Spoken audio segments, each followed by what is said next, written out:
apron, ikaw na kaagad ang owner ng restaurant na to? Give me proof! Trust? Sorry, I'm late. Oh.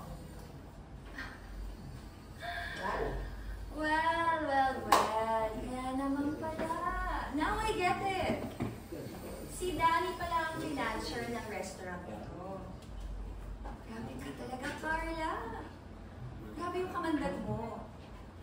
Nilande at ginawa mo pa talaga si Danny. Grabe.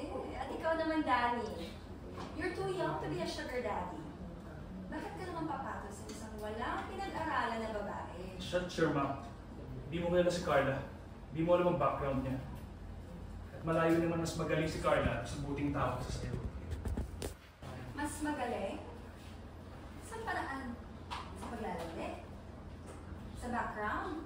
Bakit naman background na? Hindi ba muchacha lang namin siya dati?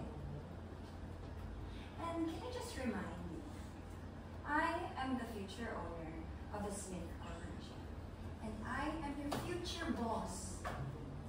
So watch your mouth. At ikaw naman, Carla.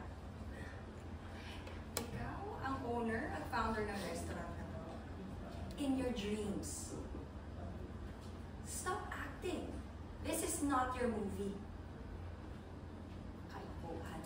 Edgar, bayaran mo na nga ito. Kasi pa ng mga pagkain na to.